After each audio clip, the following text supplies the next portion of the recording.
The quality of any story is largely based on its ability to deliver a satisfying finale. So what do you do when the end of your film is the most well-covered event of the 21st century? If you're Paul Greengrass, you use the best tools the cinematic language can offer to create an incredibly tense, emotional, and intimate 1 hour and 51 minutes that ends the only way it can. United 93 is and always will be a 9/11 movie, but to label it as that and probably put off watching it as a result is to rob yourself of seeing maybe one of the most intense historical thrillers you'll experience. The film immediately lets the audience know who the POV of the story will be told from, which truly allows us to experience the flight from every perspective aboard United 93, and in a way that masterfully builds tension. The film is most successful at showcasing the helplessness all parties involved experienced that morning. United 93 expertly demonstrates how no one was equipped for the events of September 11th, 2001, including the terrorists who weren't prepared for a small group of heroes that used their last hour of life to save countless others. My only criticism of the picture is that I didn't know any of the names of the heroic passengers of the flight going into the film, and I don't know any of their names after. It's been almost a quarter of a century since the events of the film took place, and I do wonder if the impact the characters from the movie had could have been amplified if the passengers, stewards, and pilots' names rolled in the credits before the cast. Acknowledgements aside, United 93 is a fantastic film, and I'm very excited to welcome writer, producer, director Lakeisha Jackson to my Jungle studio to see how she scored the film. Lakeisha, thank you so much for coming and joining me. I'm so happy to have you here. Thank you so much for having me. I am excited to be here as well. Now, I know this is a pretty intense movie. I'm curious, was this your first time seeing it for the show, or had you seen it sometime in the past?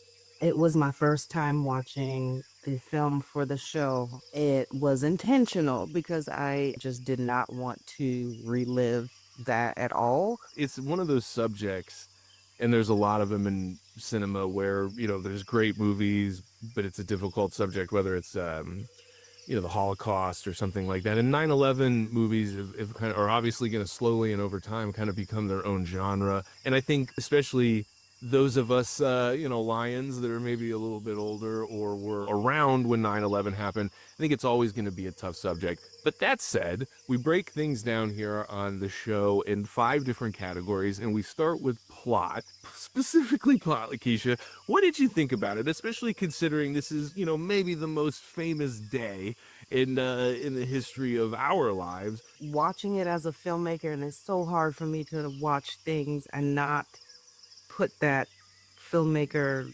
spectacle on. I think they did a good job of recounting what happened, the chaos. I felt, and I know it was purposeful, like I was in a jar being shaken and never knowing when things would settle and knowing how this ends, that it's not going to settle well. It was just, for me, I would have much rather gone into this knowing more about the heroes on the plane, having that more interwoven into the plot rather than constant chaos for almost 2 hours to the point where I couldn't breathe sometimes. Look, it's a really intense movie, and when it takes off, no pun intended, it keeps going. And, obviously because of the subject matter, you know what it's about, going on. Unlike most movies, you might not know what's going to happen next. This movie is clearly predictable. I'm curious to get your thoughts, a spoiler alert for listeners. When we start the movie, we actually begin the day with the terrorists. We're in the hotel room with them. And I thought that was a really interesting choice because we, the audience, having lived here in the future, we know what's going to happen. And I think by hanging out with the terrorists, they're the only ones in the movie that know what's going to happen. What were your thoughts on that before I get your score on the plot? I hated it.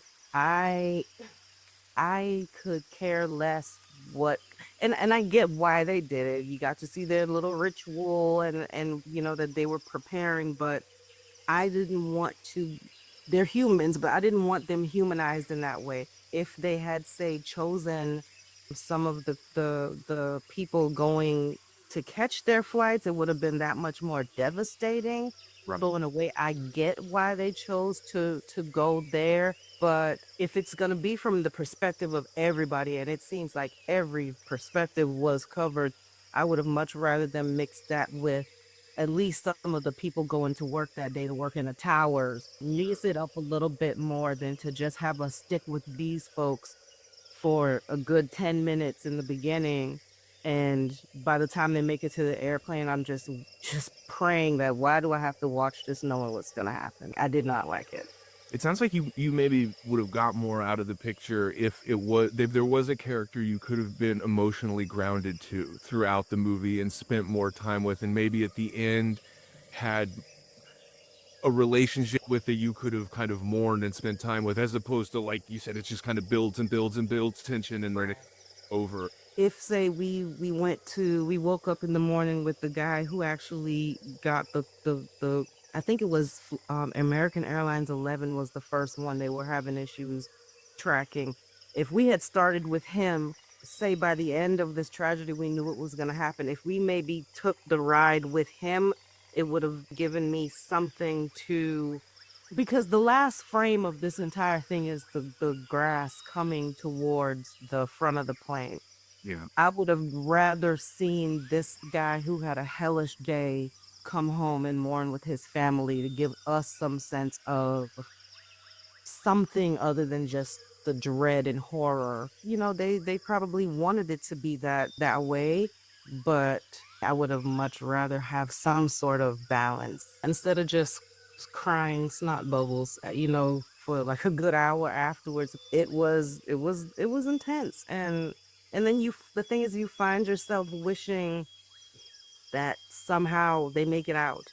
We know that's not going to happen. And then I find myself on Reddit through half the movie looking up facts and not good facts. And I'm like, oh gosh. In the vein of filmmaking, they did their job. They got people talking, although they had, unfortunately, lots of material to pull from. The reality is the movie is very effective, but what it's effective is doing is putting you in a really traumatic situation. And I really appreciate your point of view that you can acknowledge, like, hey, this was really emotional, but why do I have to relive it in this way? Whereas there is another universe where this movie gives you a character, or the plot rolls out in a way that kind of gives you some sort of emotional relief that obviously, quite frankly, doesn't. I got to get a score from you for the plot. 1 out of 10. Sounds like it might not be on the high side, but I'm curious. What do you score it, Lakeisha? I would give it a 6. Honestly, better than I thought you would. So that brings us to characters and performances. This is a movie where I mentioned in my open, you're not going to leave the movie knowing anybody's name, or learning about these passengers. Obviously, there's a lot of information out there. It's hard to truly understand what went on the plane, but I'm just curious, in terms of just the performances, maybe, what were your thoughts on the performances in United 93? When they would intersperse the flight, it looks like it was going from like the military to the air towers. Mm-hmm. At some points, it was almost as if I was watching any sort of war movie where you're going back and forth between. So in those instances, it was a little jarring. I did recognize a lot of actors. I think everybody did a solid job. The real character, the real person in real life who we got the phone calls from when they decided to storm, I wanted to see more from him in the actual film, like more of those calls, more of that action, more of that planning. But as far as if we're just talking performance alone, I think there wasn't anybody that sucked. I think the ones who played the hijackers, though, they did those jobs too well. Like that's a hard road to accept and not to mention deliver on. So Yeah, that's a weird mental place to have to put yourself in, to go, I got to go to work today and be good at being this guy. That's not an easy day at the office for any performer. And to your point, they do it really, really well. They're very effective. Much like the plot, there's a kind of very specific decision made to present these characters as just normal, everyday people. And at the time, when the film was released in 2006, a lot of these actors not very, very established. You wouldn't have recognized them. I hate to say use the term no name, but they were just not established talent. Whereas there, yeah, a handful. I had the same experience when I'm watching it in 2025. I'm like, oh, I know that person. I've seen that person in this, and a lot of character actors popped up in different things. I think is interesting as a casting choice because it hasn't aged as well as maybe the filmmakers would have intended. Because the experience you have in 2006 watching it is very different than the experience you have. Whereas if there was maybe a movie star or something in it, you know that going in.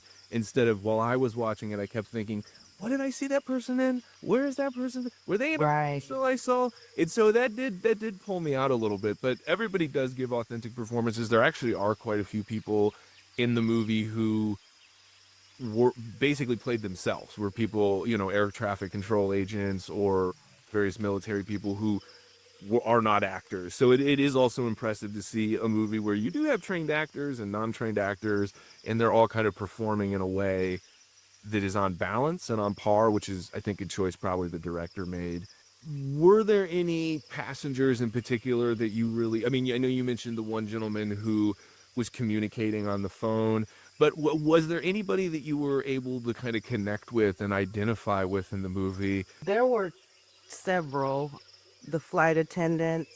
I had a friend who was a flight attendant at the time when this happened. She was an older lady, and just seeing how it impacted her afterwards, because I think she was supposed to be in the air that day, but was sick and could not go. But the flight attendants, just thinking about them and their families. And then there was it looks like maybe she was in college and was doing homework on the plane, Yeah. and just thinking, because I'm a filmmaker, but I'm also in school and I have a kid, and then to hear people calling home to say goodbye to their kids, and it's just like those performances, and they were really like, I don't recognize them in anything today. They could be in other stuff now, but those really stood out to me, to know that people were just at the beginning and starting their lives. Or and of course the pilot who had an 11-month-old that he would never get to raise. It's interesting to hear how even just one character can really resonate with you on a handful of different notes as a mother and a student. Well, let me ask you then, characters and performances combined, 1 out of 10. I would honestly give everybody a 10. I don't recall one person that I saw that did not believe they were who they were. Like, they had me truly believing every line of dialogue. So yeah, I think they did a outstanding job. Well, that brings us then to visual storytelling. Paul Greengrass and Barry Ackroyd, who is the director of photography, specifically Paul Greengrass is sort of the godfather of a style, that mid-aught sort of Born Identity style, and that's definitely present here. Yeah, like, when I said it was like I was watching some military thing, and I'm like, the Born Supremacy. I love those movies.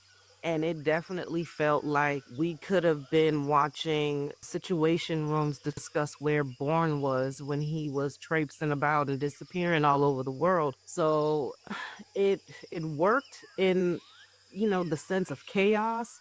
With respect to the way it ended, we know there's not going to be a satisfactory ending, but to see, everybody fighting in the cockpit, to see that ground getting closer, and then the next thing you see is black and silence, and then words, and then not even the words of the real people, not even the pictures of them, to establish that these were real human beings. And maybe they made that choice because of the hell they had just put us through for 2 hours. Sure. To then put a name and face of the real people there might have been too devastating. Maybe that was the reasoning. So I think it was effective as far as directing. I just wish that there was some room to breathe. But in that situation, if he was giving us the perspective that we were, and I think that's what it was meant to be like, we were, having looking at it from like a godlike perspective, watching it, but also when we're on the plane, we're another passenger. We're fighting with them. There is no minute to breathe. There is no reprieve. So I get it in that sense. Yeah, no, that's a great way of putting it because The most sort of intentional choice that's consistent through the movie is you are always a character, whether you're in one of the control towers or you're on the plane or you're just anywhere. You always feel like you're one of the passengers, and it's an effective decision, but it does make you question how attractive it can it be to multiple views if the intention is to kind of make you relive the intensity of just a horrible situation. So I'm curious, again, you give it its marks and you note how effective it is, but 1 out of 10, what would you score it sort of overall? For me, I would give it maybe an 8.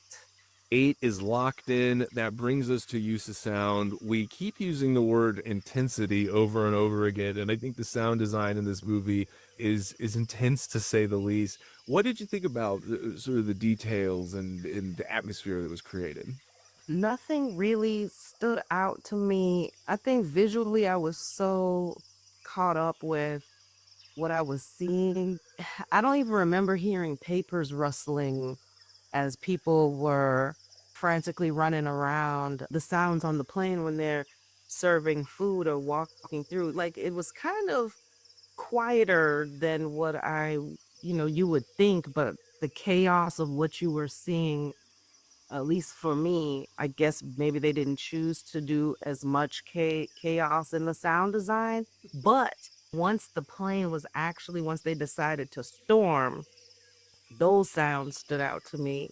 The running up and down, the way they, basically caved in the door to the cockpit to get in, the when the plane would pitch side to side because the one guy was deciding to crash it because they weren't going to make the target. Like all of those sounds were really, really powerful. But because of all of that stuff, they could have muffled all of that out and still gotten the same result, I think. It is largely just sort of atmospheric, the use of sound, but you're right. At the beginning, it's a lot more quiet and almost muted. It almost feels like, the same tools you might use in a horror film within a scene as sort of a jump scare where things kind of get quiet before there's a big move. This is sort of almost like slowed down and zoomed out over the whole movie where there's this everything is always atmospheric, but you're right, when it's on the ground, when things are building, it's almost a little too quiet. There's this eerie tension, and then once things take off, there is this almost overwhelming sense of atmosphere kind of shaking you around, a bit turbulent, if you will. Exactly. There was a scene rather when I think it was American Airlines 11 or either 11 or 75, one of a possible hijack, and the guy's like, "Oh, possible hijack," and I'm like, "It is pin quiet in there. Somebody freaking move," because they could have heightened it and put some music that I think watching it now we would criticize way worse had they done that. Yeah, no, that's a great point because earlier I talked about how maybe the casting hasn't aged so well, but safe to say the sound design his has aged pretty well. I mean, I think it'll continue to because of that decision to not use music or not have more of a traditional score. Later in this episode, we'll talk about Air Force One, and that's a movie who, yeah, soundtrack is Mm. way more sincere than maybe it needs to be. But regardless, that's for the other discussion. Use is found in United 93, 1 out of 10, Lakeisha. What are you grading it? What are you giving it? I'm giving it a 9. Well, that brings us to theme for the final category. Again, I think it's really interesting as a filmmaker if you're given a task like this. Hey, you're making a historical picture. You're not necessarily starting with a theme and blooming a story out of that. You already have the story and you're kind of reverse engineering the theme. I'm curious, Lakeisha, if you had to identify a theme or two that really stood out for you, what would those be, or what would it be?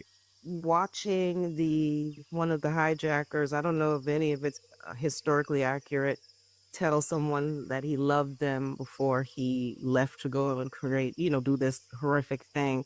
And it looks like he might have had a picture or something on the steering column. To me, it was like the vulnerability of humanity. We are all just vulnerable to each other at every possible second of the day. Life is just fleeting.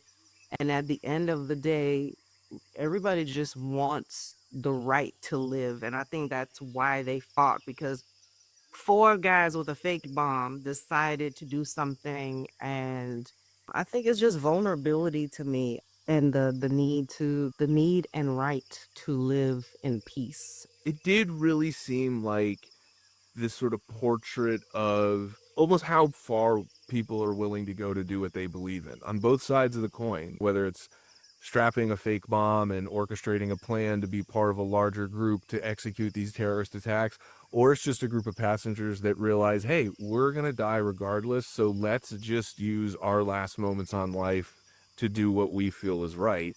And I think that's what the movie is really effective at doing. It's really effective at just reminding everybody that every day we have a choice to live life, which is really precious because at any moment it can go away. And I do agree with a lot of what you said that this is a tough watch because the movie is so tragic. And I think that's sort of what the theme to me that really stood out was it's a theme of tragedy, but it's a theme of human choice to Mhm. be your best self, or I say be your best self, but even the terrorists, obviously, they believe that. And you mentioned the picture that they put on, yeah, the steering column, the steering wheel of the plane. Any pilots listening, let us know in the comments what you call that if it's not a steering wheel. That's a picture of the Capitol building, which is sort of the understood and probably the intended destination of where they would have landed, which is interesting because January 6th was a really impactful time in America, and that all took place at the Capitol building, which who knows how history would have played out and what that day would have looked like had September 11th played out differently in these characters in the movie didn't necessarily if they didn't do what they ended up doing. So I'm curious, Lakeisha, what would you give the theme 1 out of 10 or themes? It's just like, okay, theme of, human nature, to me is always a 10, but then if that human nature is to destroy and destruct, I have to deduct like 4 points. So I'm gonna go with I'm gonna be gracious and go with 7. I'll give it a 7. All right, we're locking in a 7. Well, that gives us a total then. So I can reveal to you and the listeners what Lakeisha Jackson, writer director, gives United 93. You gave the plot a 6, the characters and performances a 10, the visual storytelling an 8, the use of sound a 9, and the themes a 7. That brings us to a total of 80. Now, here on Real Talk, that could be considered an A. It's right on the edge. So your choice. Would you give it an A, a B minus, an A plus? What's your grade for United 93? I would give it probably a B minus. Only just because of the subject matter itself. It's not the talent of the director, the writers, the actors, because it was such a sucky experience to have to relive. And, my heart still goes out to all the people affected because, we'll forever be affected by that. So, We got the B minus locked in. It's an 80. Like I said earlier, I reacted to the plot a bit differently than you did. The decision to kind of just put us on the plane and make us one of the passengers, as difficult as it was, I just had to give it high marks because I thought it was a brave choice and I thought it was really effectively done. So I gave it a 10 to your 6. Characters and performances, I gave a 9 to your 10. I only docked it a little bit because, again, I don't know that I'll ever probably reference this movie as a performance I remember. There's not like you mentioned, there's not a character that you can really anchor to. Still, everybody does a stellar job. I don't mean to take away, but I gave it a 9 out of 10. Visual storytelling, I gave a 9 to your 8, so just a little bit ahead. Use of sound, you and I totally aligned. I gave it a 9 to your 9. And themes, I get a little bit higher than yours. I gave it a 9 to your 7, but not far off. I think that yeah. these are just really difficult themes to traverse, but the film does it really, really well. So that's a 92 to your 80. I gave it a solid A. I think there's a lot of lessons for any filmmaker to learn, a lot of technique on display, and of course, as it is such a impactful day in history, I think it's probably just an important movie for everybody to check off their list. Lakeisha, Mhm. thank you so much for coming today. I'm sorry that it wasn't a more fun film to watch. Will you come back to the jungle some other time? We can watch something a little bit more fun. Yes, most definitely. I would love to do this again. This has been an amazing experience. I am glad I watched it. happy to be here. This was awesome. Well, thank you so much for saying that. And I want to let the listeners know we've got it linked in our description, of course, so you can check out. But if you're listening, head over to sinfury.com where you can see all of Lakeisha's work. You can check out a web series that she did. She's got a great science fiction short that everybody should take a look at. That's cinefuryproductions.com. And Lakeisha, again, thank you so much for coming into the jungle today. We've got to have you back. I can't wait. Until next time. Platinum Plastic isn't just a proud sponsor of Real Talk. They're also the home for all our new designs and merchandise. Follow Platinum Plastic on Redbubble by clicking the link in the description and see all our A+ gear. That's Platinum Plastic on Redbubble for all your Real Talk merch. Subscribe to the channel now and press the bell icon so you don't miss a thing. If you're going to talk movies, make sure it's Real Talk.